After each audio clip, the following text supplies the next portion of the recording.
they made a crown of them, that for him, so long as he could find the one that was lost. He said he came not to call the just, but sinners, and his heart thirsted for them. Now more than ever, he could not be happy until every sheep and every lamb was in his sheepfold. Other sheep I have that were not on this fold, them also I must bring, and there shall be one fold and one shepherd. When you read Luke chapter 15, verses 3 to 7, Then Jesus told them this parable. Suppose one of you has heard 100 sheep and loses one of them. Does he not leave the 99 in the open country and go after the sheep until he finds it? And when he finds it, he joyfully puts it on his shoulders and goes home. Then he calls his friends and neighbors together and says, Rejoice with me, I have found my lost sheep. I tell you that in the same way there will be more rejoicing in heaven over one sinner who repents than over 99 righteous persons who do not need to repent. Amen. so this verse mentions about his thirst for souls. There was sorrow in his sad complaint during life. You will not come to me, but there is a tragedy in the last cry, I thirst. There was probably no moment during the 3 hours of redemption in which our Lord suffered more than in this. Pains of the body are nothing compared to the agonies of the soul.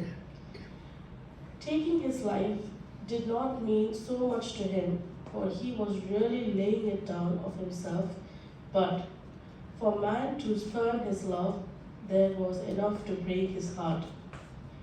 It is difficult for us to grasp the intensity of this suffering simply because none of us ever loans enough.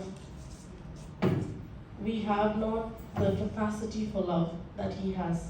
Therefore, we can never miss so much when it is denied.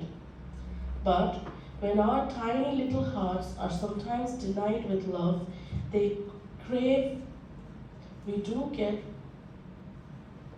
some faint inkling of what we must have gone on in his own great heart. So in John 3:16, it is the ultimate sacrifice that God has given for us. So can someone read John 3:16, please? For God so loved the world that he gave his only begotten Son, that whoever believeth in him should not perish, but have an everlasting life. That is his sacrifice. So that's the great heart that God has for us. The love that he had for his Son and the love that he had for us, that he sent his only Son for us, to save us, for us sinners. The faithful, loyal wife whose husband is snatched from her by death. The mother whose son refuses to visit her and bless her declining days with affection. The friend who has sacrificed all only to be betrayed by one for whom he gave all. All these experiences, the keenness and the bitterness of all human sufferings, the pangs of unrequited love. Such victims can and really do die of a broken heart. But what is this love for another human being compared to the love of God for man? The affection of human heart bears for another lessons as it multiplies the object of its love. Just as a river loses its fullness, the more it divides itself into little streams.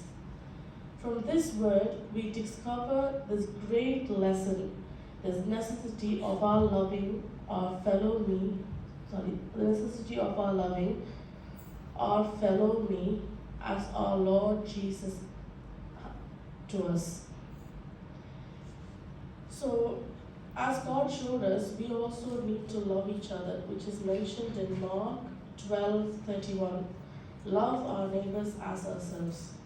So we should love each other like we want to be loved ourselves.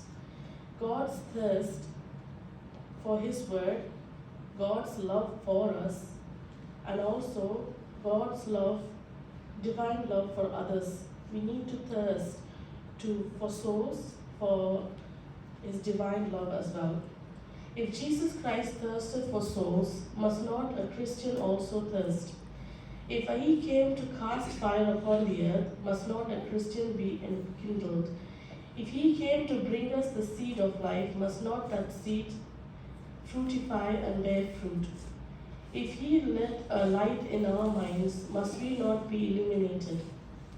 Has He not called us to be His apostles and His ambassadors in order that His incarnation might be prolonged through the continued dispensation of the divine love through the humans?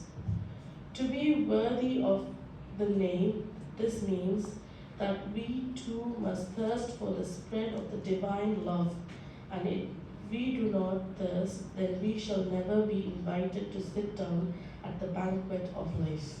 Thank you.